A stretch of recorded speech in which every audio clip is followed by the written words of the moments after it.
So, Alien Cubed. What? I don't think I heard you in the mic. Alien Cubed. Aliens are in the cube? No, look at the title, dude. It's obviously mathematical cubed. Alien to the third power. So there's 3 aliens. I wish that was the case. But no, Okay. sadly no. Okay, yeah. Is it following the square cube law of biology? What's the square cube law? What is It's it? where the size of the organism generally dictates how the structural components of it. For example, ants I cannot thought that get was it. huge, like, 1950s monster movie huge. Godzilla couldn't then. exist, and smaller animals generally are more durable than their larger counterparts. Okay. Also, it kind of works with robots. Robots can't really move without breaking apart because they're so big and gravity works. Oh, gravity works. And gravity works. Ah, gravity, thou art a heartless bitch. But, That just reminds me of Futurama. yes. You win again, gravity. What, you guys don't get that quote? No. No. Big Bang What did Theory. you quote? I Oh. haven't been keeping up with it. Which season is that? First. Because first one. Oh, I haven't seen all the first one because TV only plays like the second and third ones. And they keep playing the later ones. Yeah. Okay, so anyway, yeah, we're talking about Alien 3, or as it's titled, Alien Cubed, Alien to the Third Power. It's weird. It's weird. It's a weird title. It's a weird movie. I'm on the fence about this one. It's kind of like how I'm on the fence about Man of Steel. Although with DCEU's track record in their movies, it honestly might be one of the best ones. Second only to Wonder Woman. Yeah. But that's neither here nor there. It's way over there on my shelf.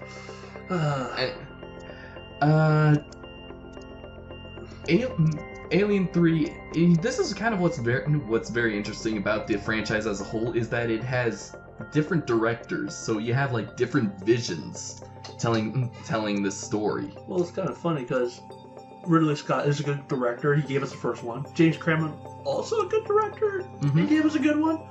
David Fincher is a good director. You have to look no further than Fight Club and Seven. Yeah. I have seen Fight Club only once. I actually kind of thought that ending was depressing. Yes. And I do own Seven. Haven't seen it yet, but everyone knows about what's in the box. Yeah. And it's gonna be hard to actually watch Seven since Kevin Spacey is in that movie. yeah. And after that whole fiasco. Okay, that's neither here or there. That's on your shelf. Uh-huh. But Okay. David Fincher. It's not his fault that this movie sucked. Honest to God, it's not his fault. In fact, he was a replacement. Brought in to replace I don't know how many other directors. I have no idea. And honestly, Vincent Ward was first, apparently. Mm-hmm. so Vincent Ward, I don't even know what he did. Oh my god, even Ridley Scott himself was actually offered the director's chair for this one. Yeah. That probably would have been better. He turned it down. Now, mind you, David Finch, this is his first debut, if I recall. Really? Theatrical film. His first theatrical film. Yes. Okay, so Because he was doing MTV. he might have been doing music. So he was doing music videos. He was doing music videos. So this is the first time in the director's chair producing a movie for the first time. Was, mind you, late in the game after visionaries, writers, I don't know how many writers in this one, clashing together, trying to figure out mine is better, no mine, oh mine, oh mine. And this is the movie we get. Let's see, hold on. It said first-time director David Fincher disowned the film, stating in 2009 that, to this day, no one hates it more than me. That's kind of sad when the director hates it. Ooh, yeah. He Yeah. cited constant studio interference, always a bad sign. Always a bad sign. Actually, commonly a bad sign. Commonly. Remember what we said about Alien? Yep. Commonly a bad sign. Okay. And actually walked out of production when the studio ordered reshoots. He was not involved with final editing, but he had delivered a rough cut that became the basis for the assembly cut, otherwise known as the special edition, again, which I had seen. A longer version of the movie later released on DVD and Blu-ray. Fincher did not personally work on this assembly cut and stated that he has no comments on it, as he has never seen it. So, this is what I actually call troubled production. This is a real troubled production. I am not editing the word troubled, so it sounds like ear rape from Super Butter Buns. But yes, it definitely sounds like this movie's production was troubled. Honestly, I mentioned in the previous podcast that Aliens, Aliens took a step forward with making the threat bigger, badder, more menacing. And then it went into the opposite direction of going back to 1, which is not scary because we know what we can do to the 1. Mm-hmm. When you're given weapons. I think, okay, I am just going to be devil's advocate, and I kind of like doing that. I have been that kind of thing since college. Is that while this movie is inferior to the first 2 movies, we can't deny that it did kind of expand on the lore a little bit when it comes to the xenomorph. Oh, I'm not denying that. Okay. It had good ideas. It had a good idea. It did have a good idea. This is actually the film that establishes that a xenomorph takes on the characteristics of its host. Mm-hmm. Whereas, in the first 2 movies, they were bipedal, but they were able to go on 4 legs, and this one, it is mostly quadrupedal. Mostly quadrupedal, though. I think that's what most aliens after this movie started moving more on quadrupedal. Not that they were, but that's how their movements were, because it was more terrifying, unnatural. Mm-hmm. More alien. Excuse my punning. And it had great ideas, but again, remember when I said in that previous podcast that even though there was more aliens in Aliens, it didn't linger onto them.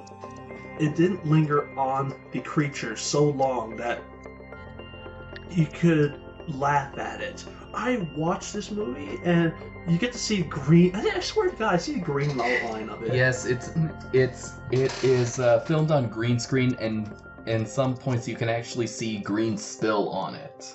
And so I look at it and I'm just, it ruins it. It ruins it. And POV shots would have worked better. It would have worked better if they were kind of spaced out more throughout the whole movie instead of just that one part. Condensed to that one part. Yeah, it works better when you're picking apart spiders. It works better when you're. That's a good way to make you scared. Mm-hmm. Ian, what is your opinion of the third Alien movie? Oh boy, I do agree that it had a couple good ideas, and the setting I really enjoyed. It's very different. I mean, the first Alien film was rather clean as far as the setting goes. Like it's well maintained. It's not dirty. The second one was a damaged setting due to the xenomorph infestation on Hadley's Hope. And this one, it takes a weird direction. First, and along with the setting comes characters. First one we just had, standard blue-collar workers thrust into an extraordinary situation. Second one we had soldiers thrust into a situation that they couldn't handle. This one, its setting is very dirty. It's I say the grungy, sets. and the characters, Colorful. that's one way to put it. They are criminals, rapists, and murderers. No. I wanna say something. It is really outdated considering the double Y chromosome. That was really not really a thing. That was just a product of its time. I honestly had not. I don't remember hearing about that, and I didn't even. Yeah, that was a study back then. Okay. No, men with double Y chromosomes are predicted to be more violent than the typical man. Okay, firstly, that's not even.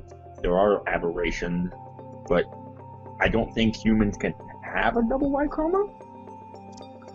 It is possible, but again, just because having a double Y doesn't make you more violent. Double Y chromosome syndrome. I know, I'm doing on-the-fly Googling. That's what we do in this podcast.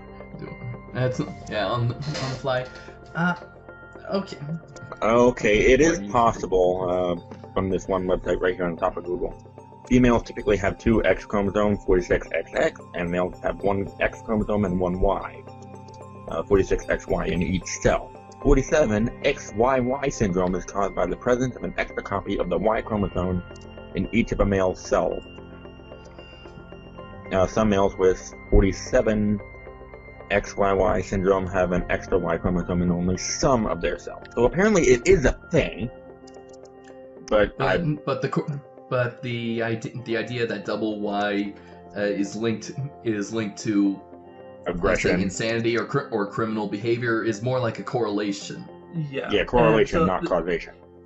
Yeah, and so it's laughable to me when I saw it. I'm like, oh my god, this is so dated.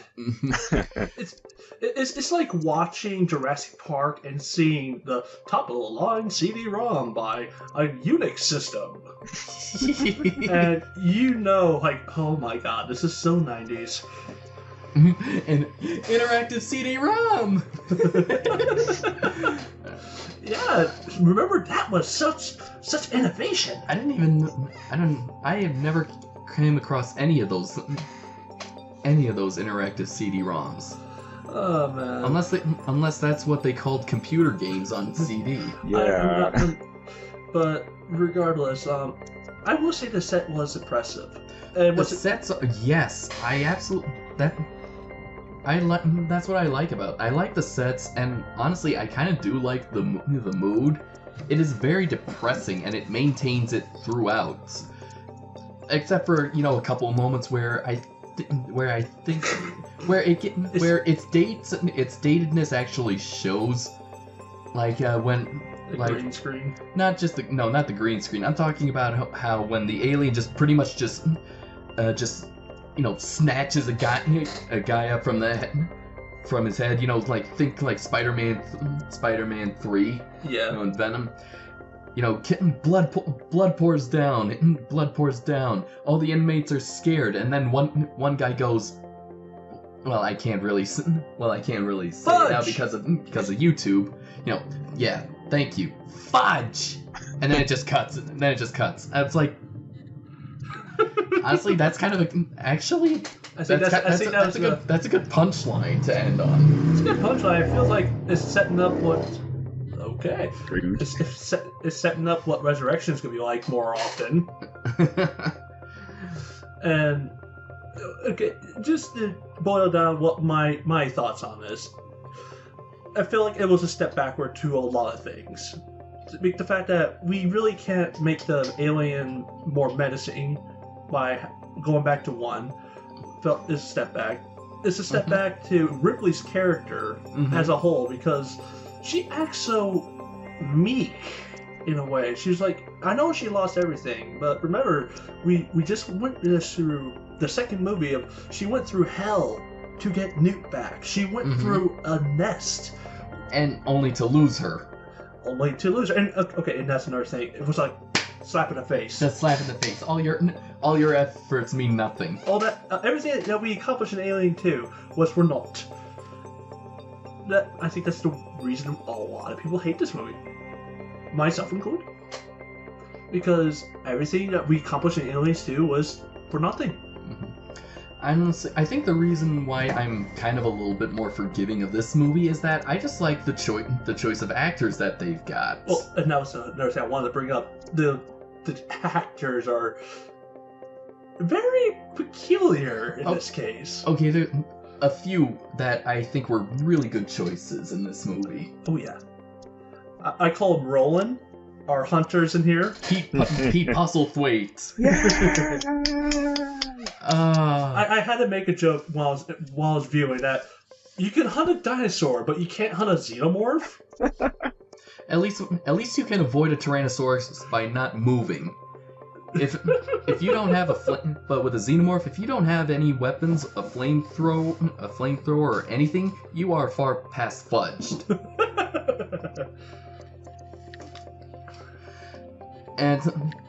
And let's see. Also, Charles Dance, who plays the medical officer. The reason why I'd like to bring him up is that I think he was also in Last Action Hero. He was the bad guy for Arnold Schwarzenegger. Oh, that's right. But he is the original vampire in Dracula Untold, the one that gives the line "Let the games begin."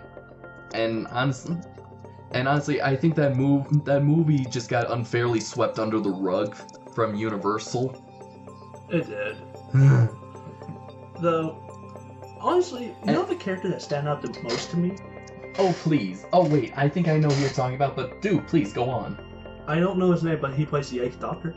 Oh, Paul, I thought you were talking about the other guy. Yes, Paul McGann, my doctor is in this, and he's a crazy person. Yeah.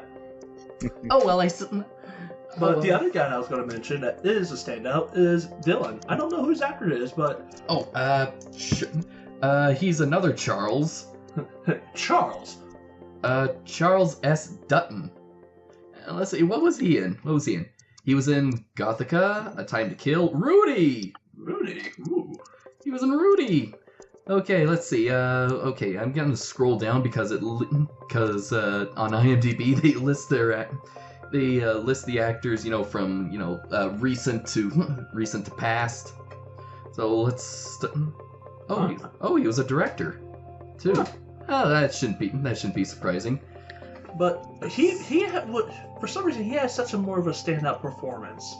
He was in Crocodile Dundee 2. Huh. Leroy Brown.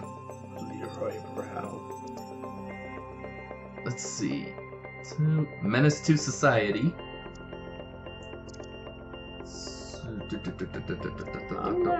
Oh my god, he was in Are You Afraid of the Dark? No way! Are you serious? The Tale of Cutter's Treasure. Oh, that two-parter! Oh my god, I gotta see that again now. I gotta check this out. 7! He was in 7! Huh. Okay, so apparently, like James Cameron, David Fincher has core actors that he works with. Well, that's good that he found an actor he could use. Mm-hmm. Let's see, A Time to Kill. Jack Reed, Death and Vengeance. Who's Jack Reed? Mimic. Ooh. Mimic, okay. Another Alien movie.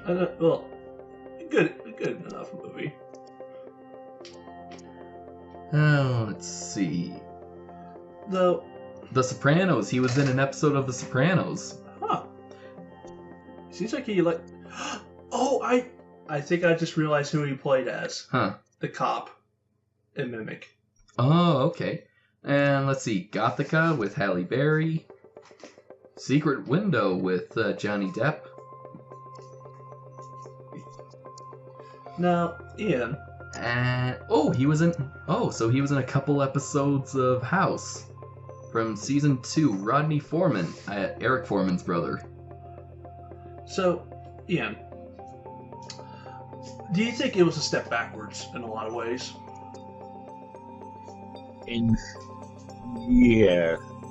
Yes, because it left what made Alien Alien.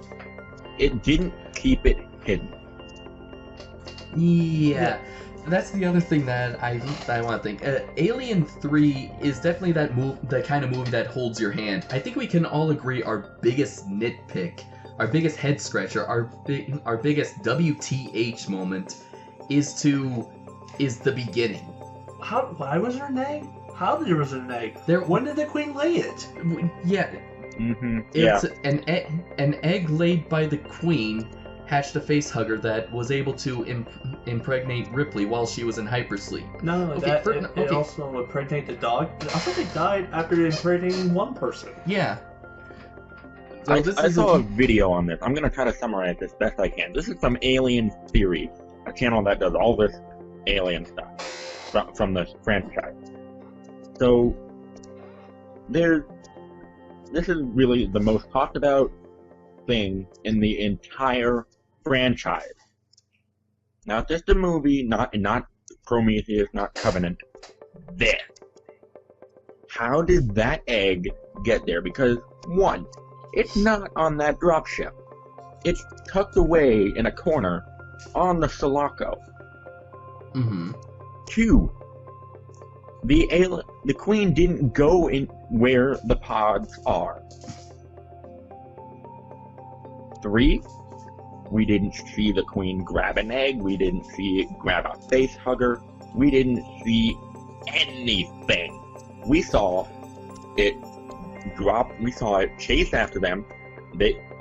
Newt and Ripley get picked up by the dropship, fly away. And then, after they sat down on the Sulaco and everything's nice and peaceful, we see Bishop get impaled through the back by the sword-like tail of the queen. The queen drops down from the landing gear, and Ripley distracts the queen long enough to get away. Newt hides. The queen keeps chasing after Newt, ripping up the grated floor. Then Ripley emerges with the power mech suit, does battle, blasted into space, closes the airlock, and done. At no point at all was the queen in a situation where she could have made a quick getaway, put an egg somewhere, and come back. Also, I'd like to add, Ian, is that also in both versions, in the theatrical and special edition, she detaches from the egg sac. It is.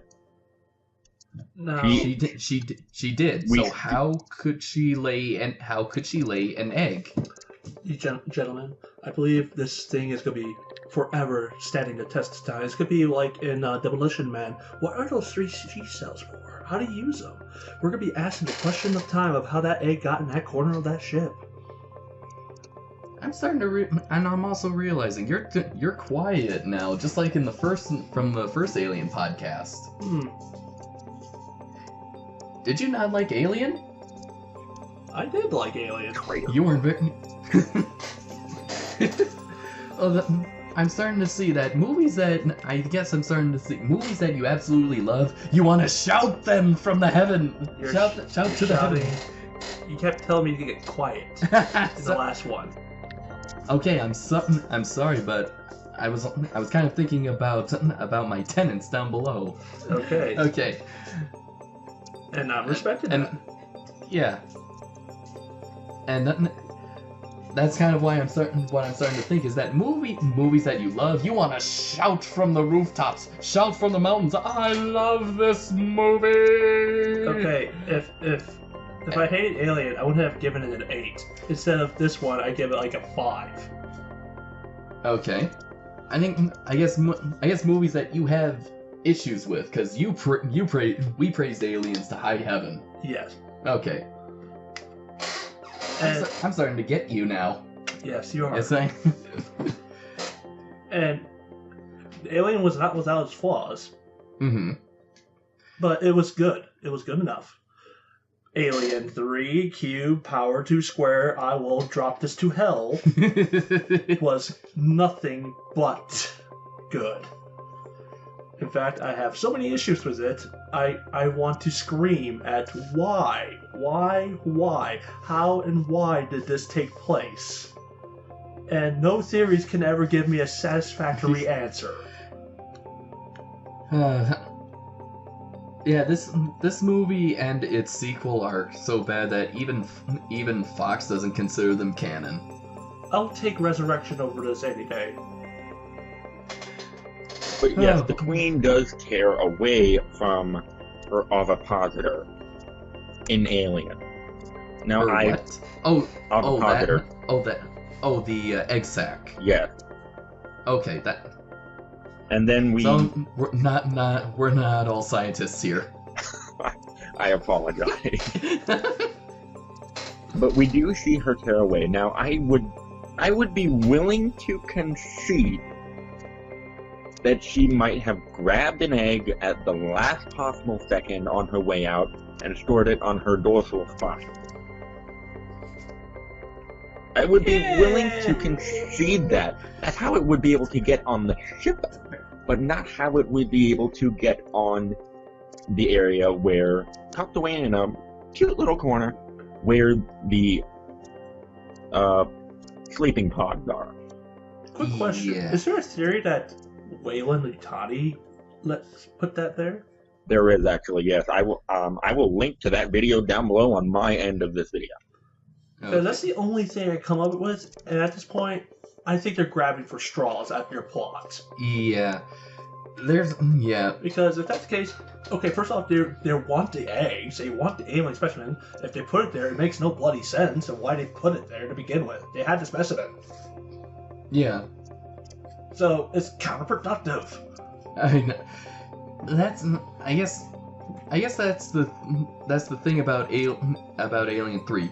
There's a lot of good ideas and a lot of good uses of sets that's overshadowed by all the continuity breaks of what it seems to do, how it seems to essentially disregard like the previous movies when it suits them. Yes. And now I actually I like the idea that it's a prison planet that Ripley has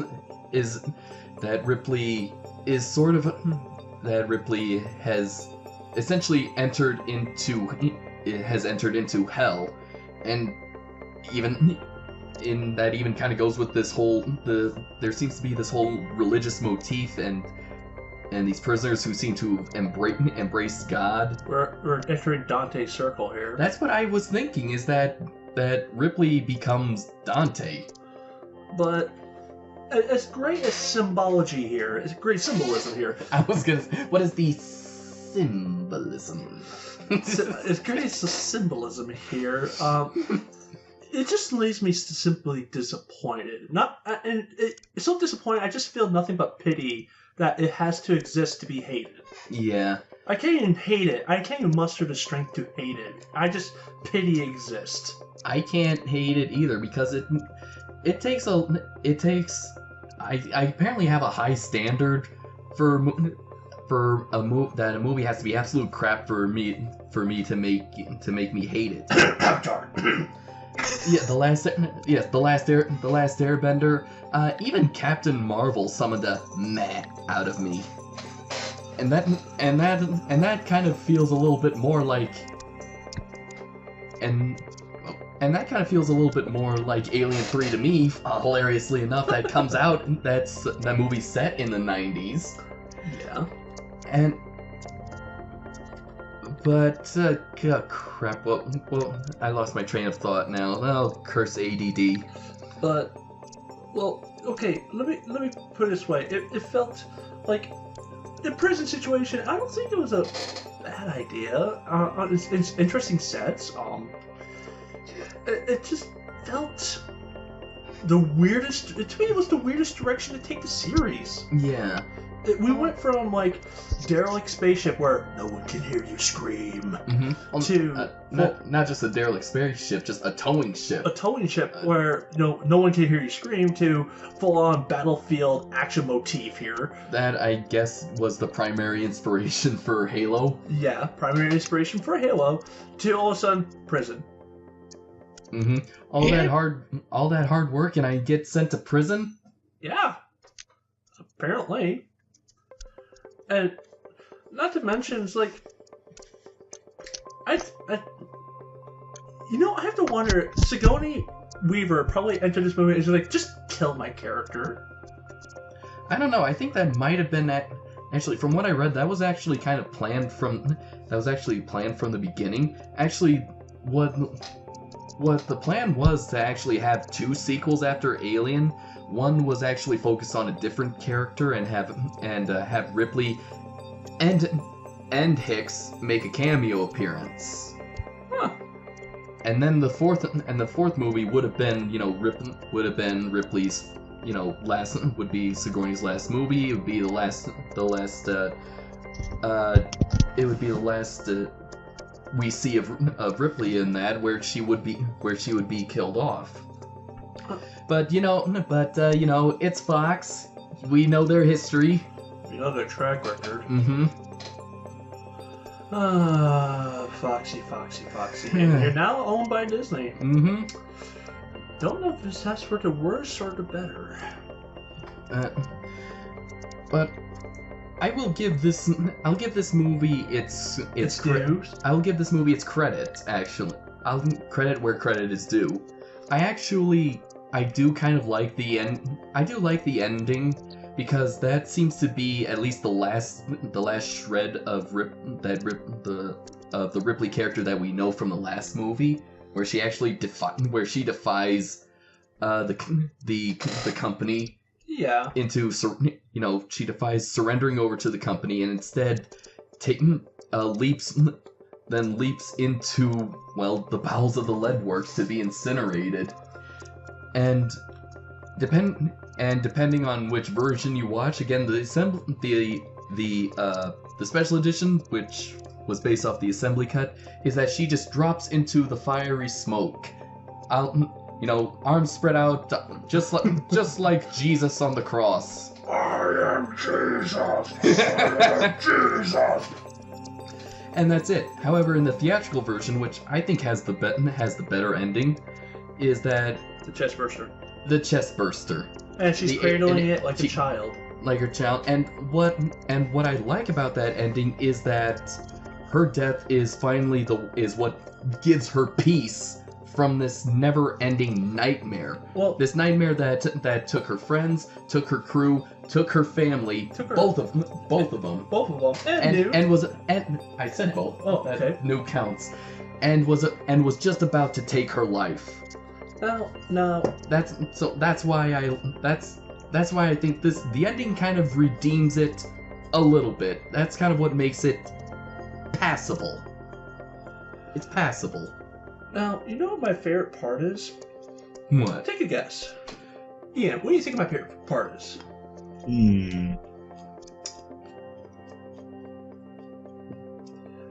Even though this is a dumpster fire of a film, I have a favorite part. I wonder if you guys can guess it. I think I might know. I think I do too. Ian, you go first. The funeral. The funeral? Where, the funeral / the birth. Very good-ish. It's very symbolic, I'll admit. Mm-hmm. But no. I'm going to guess Dylan's death. That is an awesome way to go out, I will say. But no. Oh yeah, he didn't go out like a pansy. No, he didn't. No. Bishop. Bishop didn't die. That Bishop. Yeah. Bishop. Ah. When she has to access the flight recorder. Mm. The conversation with Bishop, it almost felt like it was an alien movie again. It almost felt like we were back where we were. And just see Bishop like, I'm useless now. I'd rather be disconnected. My legs hurt. And I also kind of like that when he's rebooted that he still comments on Ripley's hair. I like your new haircut. Yeah. And honestly, I like that. That's the other thing that I gotta praise about the movie is that the animatronic of Bishop we know it was fake, but it was so intricate that, especially in the mouth area, that it was very detailed. I gotta praise it for that. Oh yeah. Right. Oh, Ian, what's your favorite part? Oh boy, the funeral and the birth, I have to say, it's up there. There's the scene in the medical bay where, okay, we have to talk about that. This is an interesting development with Ripley. In the first movie, she's something of an asexual character. She could be written as a man or a woman, and nothing would really change. Second movie, she takes on a very maternal. She's caring for Newt. She seems to develop a romance with Hicks. And in this, but she's still part of a nuclear family, full of honor and all that, and aliens. In this one, she seemed to be sleeping with the doctor. Yeah. I recognize that. I was kind of... What the... Blah, blah, blah, blah. No, nothing against that, but it just out of nowhere for me. It kind of blindsided me, like, what? Yeah, I'd have to agree with you on that. It did feel a little out of place. Out of character. Yeah. Now, I mentioned that scene's my favorite quote. I'm one of the family. I thought that was great sardonic humor. Yeah, I have a favorite line too, but Ian, I think we still haven't heard your favorite scene. But I thought, or at least I think you mentioned it. It just sounded like you were listing. Yeah. Well, the birth scene was pretty good. Although I can only comment on the birth scene that I have seen, because there is two. Yes. In the special edition, it's not a dog that gets impregnated. It's a dead ox. What? Yeah. What? Yes. Yes. Are you kidding me? Yes. No. Okay. That was a good one. Gotcha, man. That was a good. Oh boy. But for realsies. For realsies. What and where and how? I not in no certain order, but please enlighten me. Aren't facehuggers usually supposed to attach to living organisms? Yeah. Yes, I have not seen this ox scene, but I will tell you what I know. Just go to Alien Theory for more viewers. Or you can go to Xenopedia, the Alien vs. Predator wiki. That just sounds weird. Xenopedia. Okay, so apparently, for uses of food and labor, the prisoners on Theory 161 is the planet? Yes. Yeah. Okay. I don't remember it because I don't care. It's no LV-246 or 426. Yeah. It's certainly not LV-426. According to Alien Theory, apparently they had them on hand for food and for labor. Apparently they used 2 oxen to pull the wreckage of the escape pod from the Sulaco out of the water, and at some point a facehugger gets out and impregnates an ox while it's in the butcher room, and then pop diddly doo, out comes baby. Fully, and we have to talk about this even more. Baby. The baby, it's not a chest burster, it's a semi-fully formed xenomorph. Quadrupedal, of course, but it's not a chest burster. It comes out basically fully formed, arms, leg, long tail. Front and back? No, not from the back. It's still, it still pops out from the front. Okay. It's more like how you remember how the alien that popped out of the dog, how it was kind of almost juvenile, not really newborn. Yeah. Isn't that what you're going for, Ian? Yeah. It wasn't like a little, hello, my baby. No. That kind of size. No. Okay. To be honest, I think it would probably be the size of a small Labrador. About that size when it came. Depending on what you're looking at. If you're looking at the dog version, it's severely oversized for the size of its host. So if you're looking at the arcs, it's about the right side.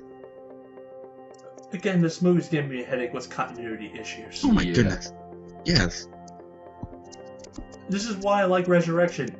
At this point, it didn't care. It didn't attempt to. It just Resurrection made its own rules. Resurrection just wanted to have fun. That's really all it could do at that point. Exactly. Mm-hmm. But that's for next week. That's for next week. But, like, if it's just kind of weird because, I know, not all trilogies are made to be happy. 3-part structure, you got the beginning, middle, and end. But I really did want this trilogy to end on a triumphant note.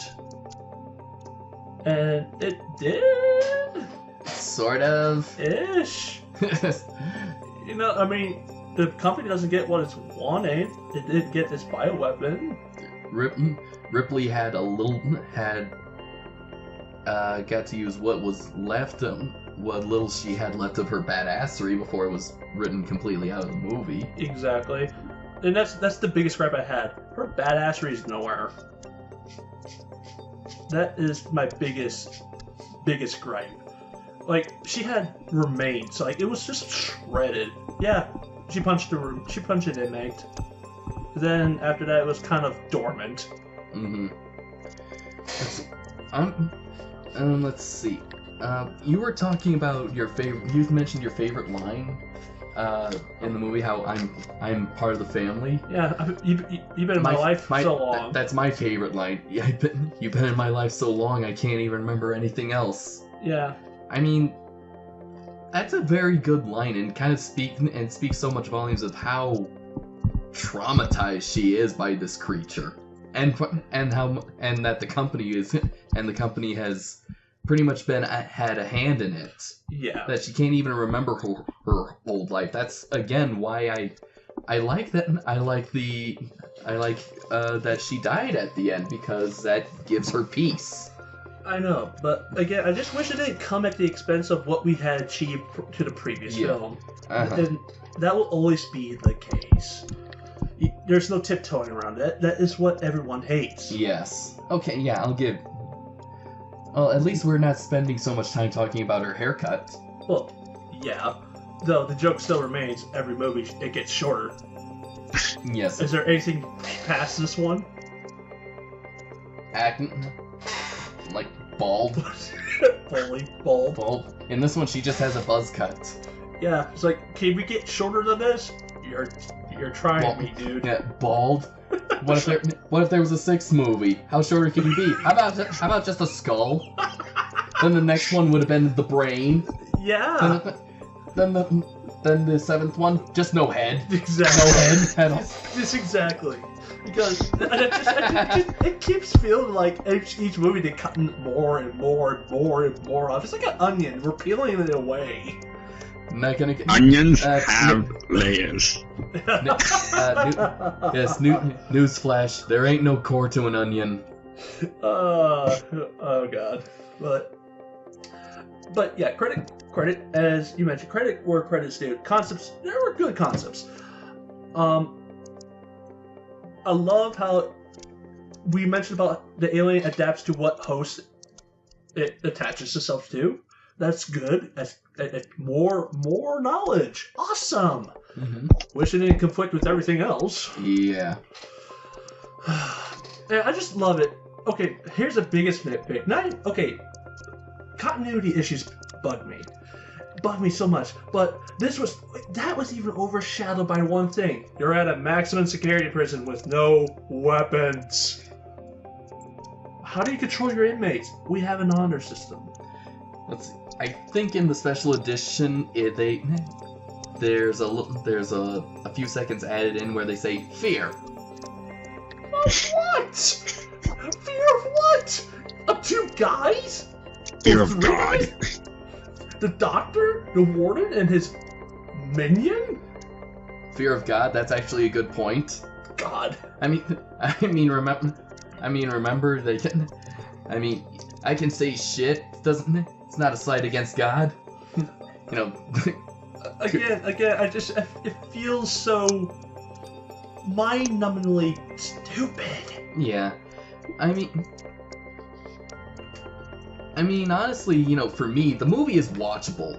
It's passable because I like the use of color and I like the sets, and I like some of the POV shots and the ending. That's it. Yes. And you know, I'd like to see Paul McGann, and I just like to hear Charles dance. Which, by the way, his character, his revelation, that I do have a nitpick on. Mm-hmm.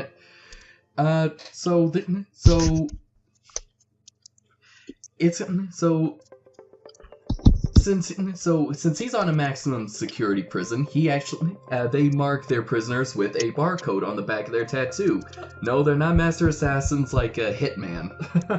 Oh, you're talking about that scene. Mm-hmm. No, yeah, but only prisoners get barcodes. So he was a prisoner on this, and it's not revealed until like halfway through, and so but it's built up as like this very, very horrible thing. No one must know. Yes, that's like your history, your past. Like what did he do? What did he do to get thrown into a prison that's full of rapists and psychopaths? I mean, what could be worse? Can we get lower to adult women? Did he go that low? Or how about or children? Yeah, that's what I'm saying. Children? Oh dear. No, it turns out a malpractice. What? Yes, he was responsible for the deaths of a few people during an accident because he gave them too much painkillers while he was drunk. Yep. More than a little drunk, as he said. I'm pretty sure that is, I don't know, what's the correct word, over or under? Overkill. Overkill.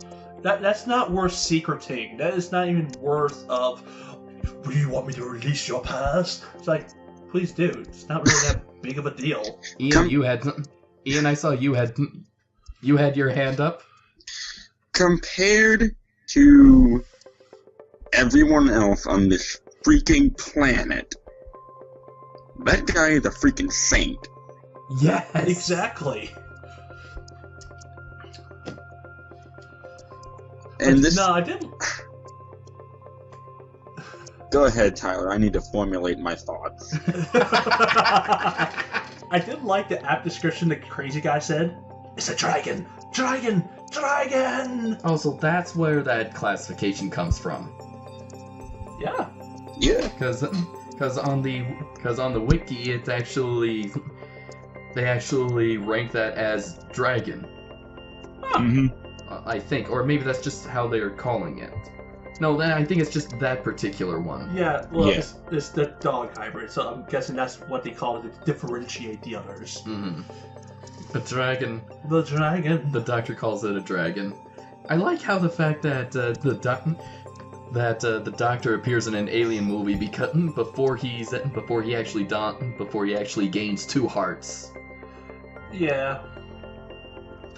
Yeah. Sorry. It's a Whovian thing. The Doctor is a Time Lord. Time Lords have 2 hearts. Actually, you guys want to know something? Let me tell you something about when I was a kid. You know, I lived right next to a convenience store. It was back in the time when there was a thing called movie rentals. Mm-hmm. And, you know, I would just, you know, bored. I would go over there and to see what movies they would have to rent, you know. And I've seen Alien Cube, and, you know, I take a look at it. It's like, huh. Flip it over. And you know what the scene that is the most prevalent? It's like, this iconic scene. The alien with his breath near Ripley's face. Yeah, that's right here on this DVD case. Yeah, Yep. that one. Yeah. I even seen that on like a few, I think, promotions for Fox Entertainment's, you know, line, you know, when they were promoting their, you know, we have all these movies we make that are now available for purchase. That's one of them, and they use that scene. I don't know. What do you guys think of that scene? That scene. And the hospital scene. Okay, well, let's see. it's scary, but it would have worked better if the alien wasn't green screened. Exactly. I do have to say though, it's pretty well timed. I mean, we learn about the Doctor's past and apparently malpractices there. I'm not undermining the seriousness of malpractice here, but oh yeah. Compared to everything else. Compared to everything else. Yes. What the inmates are in for? I mean that He is a saint. you might as well Call him the Pope. Put him in jail for littering. Okay, on that planet he might as well be the Pope. Frickin' with Dylan as the Cardinal. Well, there's a lot of religious themes in this movie. That's pretty apt. It is. Yeah, and we actually have to talk about this because the religious themes are all over the place. We have the quote-unquote virgin birth of a sacred female, if you want to take it that way. We have a quote-unquote dragon, and I just watched a video today on this. It actually goes very in deep. There's a lot of similarities between this movie and the Book of Revelation. You know, end of the world, there's a dragon, there's a maiden with a virgin maiden with a child. The dragon will eat the child at some point. I completely forget. Jeez, it almost sounds like Neon Genesis Evangelion. Don't put that on the same level. At least Evangelion's entertaining. I'll have to... I mean, inspiration-wise. Okay. Okay, they got it from the same thing. So that would like the Seven Seals. Something like that, yeah. And then of course Gallic seems to have this really strange thing that was actually scrapped since this Christianity-based religion that prisoners have seems to be heavily centered around the end of the world. He views himself as Adam and Ripley as Eve, and they're supposed to repopulate. That was scrapped. And I'm like, okay, thank you. Again? Well, there were a lot of ideas that were scrapped, and some of them actually would come into later Alien movies. Like in Alien, there was an idea where maybe the crew actually did have sex with each other just to out of boredom, because what else did they have to do? That was scrapped, but it came up in Prometheus. Yep, and Covenant. So yeah. Because way to go, way to make your Alien movies feel like teenage, horror movies again. More like Teenage Wasteland. Yeah. Now, I wouldn't have so much of a problem with the religious theme if it actually managed to pull it off, which I felt it didn't. There's not much of I'm not really getting a lot of religious imagery or even religious subtext. Yeah, it feels out of place. I mean, really, there are some shots like in the meeting hall where the camera pans up at literally everyone, and it's basically like a cathedral. I can get that. I can get the shot of the cross made out of scrap wood on the beach. Yeah. I don't know if that's in the portion you guys want. Oh yeah, it's in both versions. Okay. But really, the only religious thing I get is just from the dialogue. Yeah. The dialogue and some shots. Honestly, it just feels out of place when it tries to do it. And look, if you want to do symbolicism, you got to do it right. If you're going to try to make this religion, you got to do the camera work as well as the speeches. You can't just half-ass it. Otherwise, it'll just come out as stupid. As just preachy. I mean, good God, you know why the first two movies worked so well? It committed to something and went all the way. So I think that's the other reason why maybe this movie doesn't do so well is that it doesn't really have kind of like an established identity. It's got some personality, but not as much as Alien 2, as Aliens. Yeah. It doesn't have a even Alien had personality. Alien had an atmosphere. It had its own setup. Aliens had its own setup with quirky people. Mm-hmm. And bravado. Alien. It's a mess.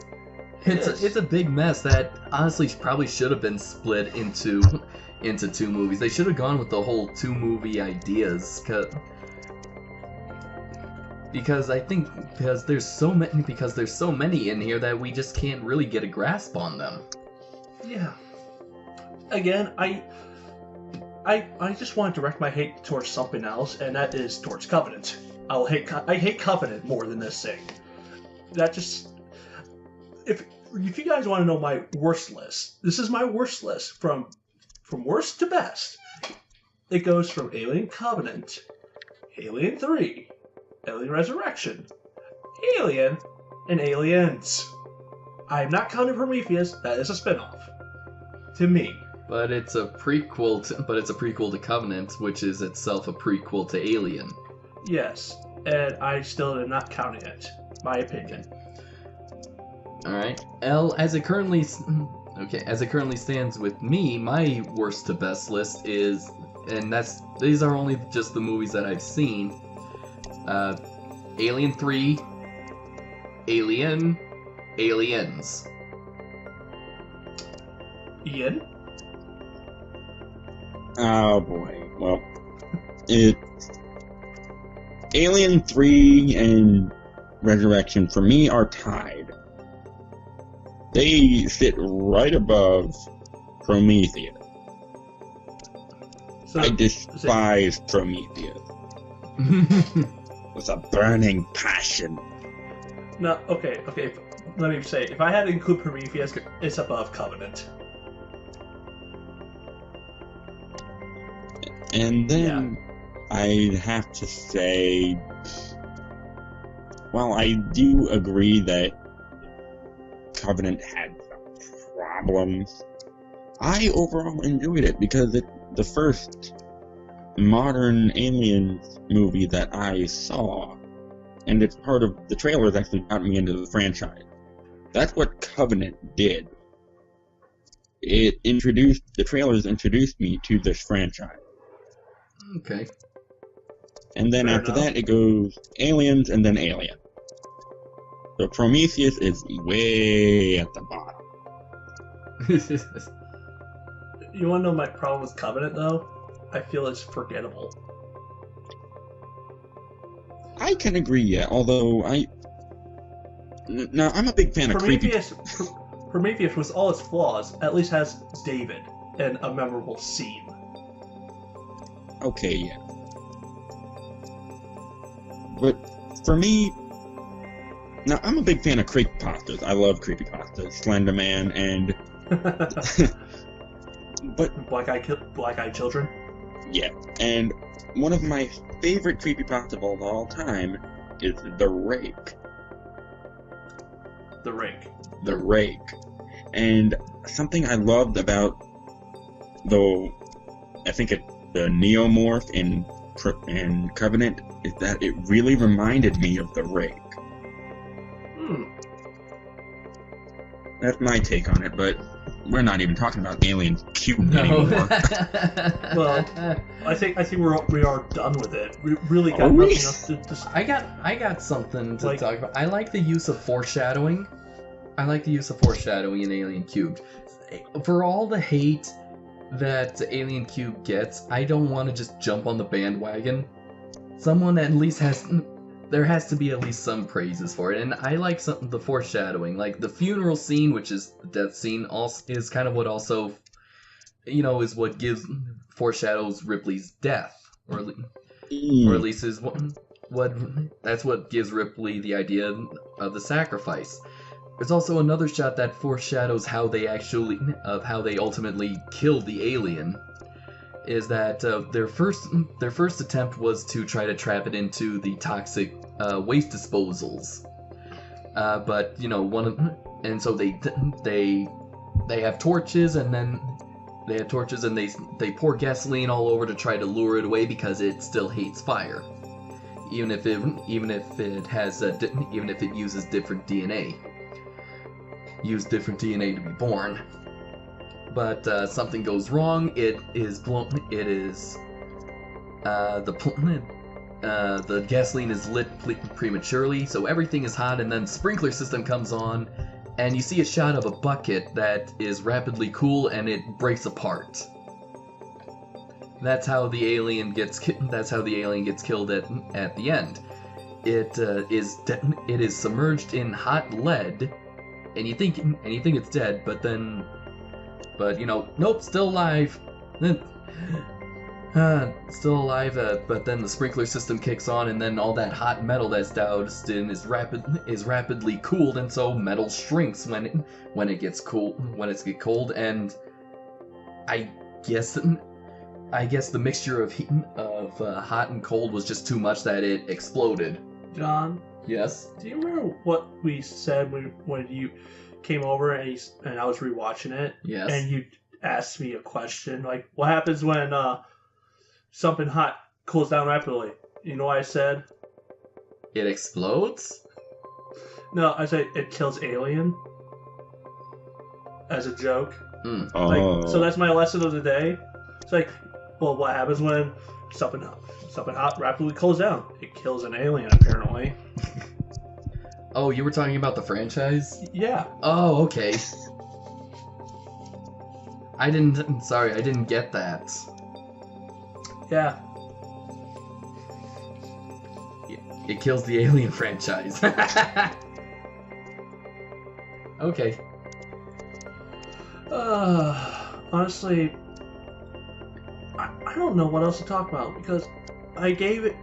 I concede that there are some good things, but it cannot, you can give it that it has good things. You can list it all you want, and I will still say that will never... It's climbing Mount Everest of overcoming the crap it has to climb over to be good. Mm. It's like climbing a Mount Everest of dumb. Okay. And I think I've now said all I wanted to say until actually the end of this podcast, where I just remembered, oh wait, there's something else. Damn it. What? No, I mean that's what will probably happen. Okay. No. So yeah, I guess, gentlemen, what did we all think? Actually, I retract my earlier statement. It's 4 stars. It's 4. With no thumbs. Okay, so not even down? Not even down. Okay. I'd give it a 6 out of 10. I mean, story is, as well as handling of the as continuity is poorly handled. But the visual effects are not all too impressive.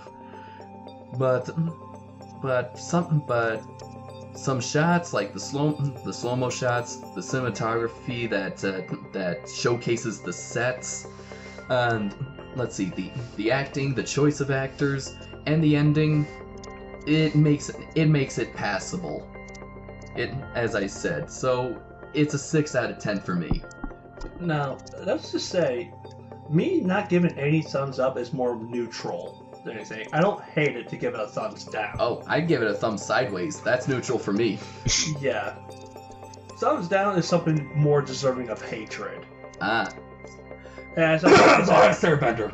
Yes. And as I stated, I don't even hate this film. I kind of just pity it. Yeah. I can't... What the... It's too humid in this room, so it's okay. I think an alien's here. Oh, get out of here, you bitch. Do you have a flamethrower? It's hot in this room. It practically is a flamethrower. Okay, I'll go get your Spaceballs kit. Okay. Anyway, Ian? While this film does have some serious issues, I do have to say for me, it has its own charm. It's good because of how insanely bad it is. You walk through it. You walk through it and you're looking for the few glimmers of hope. You're looking for the new design of the alien. Not counting the special effects, just the design of the alien. You're watching the story and progression of Ellen Ripley unfold. You really wonder why some of the people are even there. You laugh at 85. Oh yeah. But actually, you just brought up someone I forgot existed, and I hated it.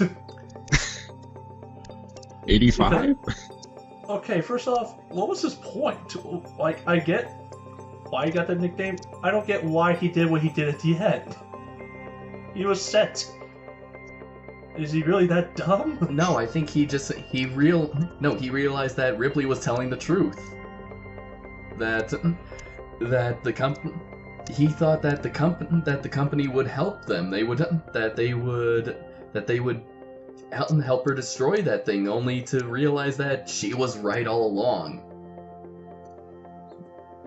That the company doesn't give a crap about them. No, like Ellen said, if the company doesn't care about its workers or Marines, what makes the people there think that they're going to care about some good-for-nothing, low-life criminal? He did call the real Bishop an android. Cause he thought he was, because could have been lying when he told Ripley that I am very human. True. But he lied. Yeah. Ian. Asimov, though. Asimov lies. You can't. Robotic laws, so. The film it has a legacy in and of itself. This is the thing that... Oh, never mind. It actually didn't. Killed it. Put it in a bucket of molten lead. No, I was going to say this is what killed the Alien franchise, but I just remembered that it was only 6 years until the next one was made. So I retract that statement. But okay, if execs are desperate, they'll find a way. Money. I'll concede Follow the that. money. But I mean, resurrection. Jeez. Alien 3 resurrect Alien. tried. Okay, Let him talk. Let him talk. Alien 3 tried to be what it was, and this is a textbook example on how executive meddling into a director's vision and wanting to create something can really screw it up. Now, we can't be mad at David Fincher because he hates this film, and he tried his hardest to work with the people at Fox to make it good. There's even something on here, on the home media section of Wikipedia for this film. The bonus disc for Alien 3 in the 2010 quadrilogy set includes a documentary on the film's production that lacks Fincher's participation, as the clips where the director openly expresses anger and frustration with the studio were cut. The documentary was originally named, get this, Wreckage and Rape, after one of the tracks on Golden Soul soundtrack, but Fox renamed it simply The Making of Alien 3. The clips were restored for the 2010 Blu-ray release of the anthology set, with the integral documentary having a slightly altered version of the wreckage in the intended name Wreckage and Rape. So this is a textbook example on how studios meddling in with what apparently was a decent enough script that Fincher wanted to take it on. And I've seen some of his other films, Fight Club and I saw some of 7. I couldn't sit through it. That's high school film class for you. But I enjoyed those, and he seems like a competent director. Some of the problems I think he had was, I think this was one of his first films he ever made. I mean, according to Wikipedia, he was a music video director. I think that might have been the problem. He didn't know how to stand up for himself so he could make a good movie. I think this is the movie that gave him the experience of what to do. Yeah. Mm-hmm. And it also explains why he can easily, just write off that movie as, no, this is not my first movie at all. This was a horrible experience. Yes, and for me, Alien 3, while I can enjoy it for what it tries to offer, it does not do, in my opinion, the series justice. We had 2 fantastic movies, and then we get this. How much did this make, John? Let's see. It had a budget of $50 million, and its worldwide gross, according to its wiki, almost $160 million. Mm-hmm. Barely enough to break. I don't know. You think it broke even? I don't even know how. I don't even know what inflation was, though. I don't know either. And honestly, I don't know if that counts promotion. I don't know how heavily promoted this movie was. I don't remember it promoted at all. Let's see. Well, on its opening weekend, it barely made half of its budget,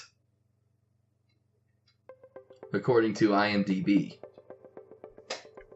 According to Wikipedia, the film was released in the United States May 22nd, 92. Film debuted at number 2 of the box office behind Lethal Weapon 3 with a Memorial Day weekend gross of $23.1 million. So not even half. It screened in 2,227 theaters for an average gross of $8,733 per theater. The film was considered a flop in North America, with a total of $55.4 million, although it grossed $104.3 million internationally, or a total of $159.7 million. It is the second highest earning Alien film, excluding the effect of inflation, and had the 28th highest domestic gross in 92. 28th highest domestic gross. So this is basically how not to do a film. Can we agree on that? Yeah. Yes. What's the rating? Oh boy, I mean, I have to agree. I don't hate this movie. I feel sorry for it. I take pity on it. Still like me. Yeah, it's just so sad that this could have been one of the best Alien films ever. It could have been, apparently, based on what I've heard, and it just doesn't stack up to even the first one. So, to be honest, my rating is, I gotta say, it's a 4 stars out of 10. I just feel so bad for Alien 3. Yeah, what they did with Bishop, Newt, and Hicks, it just... I mean, even here, critical response, James Cameron chimed in. Oh no. What did he say? Oh boy. Let's see here. I bet he had some biting words. Quote here from the critical response section of the Alien 3 Wikipedia. Third paragraph down, Cameron, in particular, regarded the decision to kill off the characters of Bishop, Newt, and Hicks as a slap in the face to him and to fans of the previous film. Upon learning of Hicks' demise, Vine demanded and received almost as much money for the use of his likeness in one scene as he had been paid for his role in Alien. So the actor who played Hicks nearly made his money back. He was like paid more because his likeness. He basically made double. Gentlemen, if I might inquire, how would you start off the movie? Let's see, I would actually turn it into, like, more, I would actually bring it back to its roots of mystery by completely getting rid of any scenes that show the face hugger and impregnating Ripley. Okay. And just not showing the face hugger or the egg at all. Would you kill off Newt and Hicks, or would have brought them in? What would you have done with the characters? That's a very good question. I'm on the fence on that one.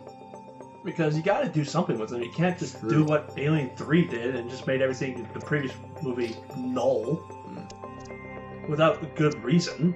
I probably would have. I don't know. I might have killed off Hicks.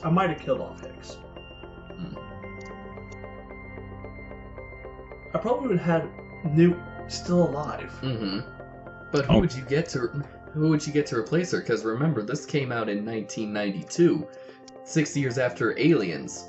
True. But... And the actor was reportedly too old to revise the role. Mm-hmm. So I probably would have killed off Newt because it would have used up too much time to find it would have cost too much time to just find a suitable replacement. I would have to disagree. And that's me. And I didn't want it. And otherwise, then we'd invoke the trope, the other Darren.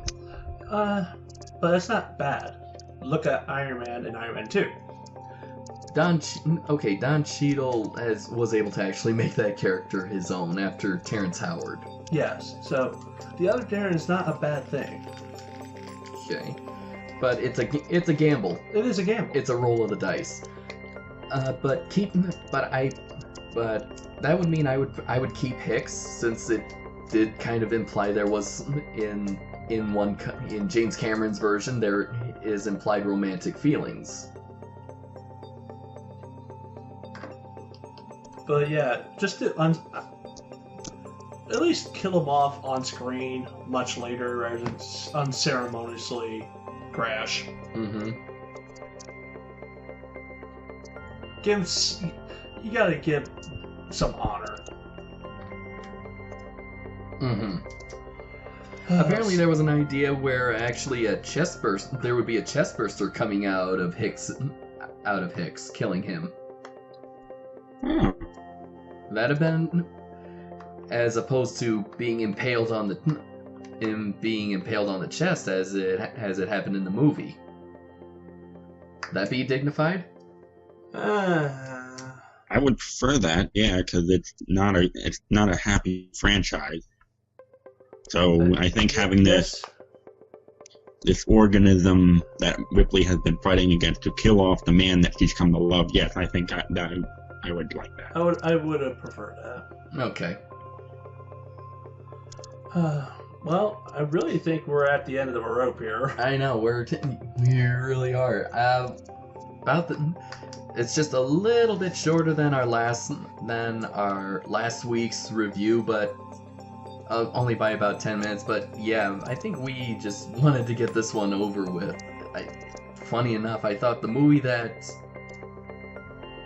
this movie would give us a lot to talk about, but apparently we just didn't want to talk about it too much. Yeah. Well, honestly, we got straight to the point. Yeah. The movie's bad, but there are worse ones in this franchise. Oh yeah. Although I do have to say that the tagline for this film does not hold up. Listen to this. Listen to this. What's the tagline? 3 times the suspense. 3 times the danger. 3 times the terror. Are you kidding me? No, 3 times the no. 3 times the no, 3 times the... Are you kidding me? Yeah. Yes, no, and no. There's a tagline for you. 3 times the no. N-O, no. Or as in what was it in Superman Returns, Kevin Spacey? Wrong. It's like you're punching a dog. No, don't do that. All right, I'm ready. I'm done. Okay. Okay, yeah. It's getting I don't late want to over talk here about on this the East Coast. I don't want to talk about it. Okay. All right. So yeah, that's it. That's it for this review. We will see you next time for the 4th and oddly named final movie in the franchise. Resurrection. I just realized something. These past 2 films, we never did a cold opening. We need to fix that for this next one. Oh, I think I know the perfect one. Oh yeah. Okay, cool. Okay. All right. See you next guys. time. See you guys. See ya.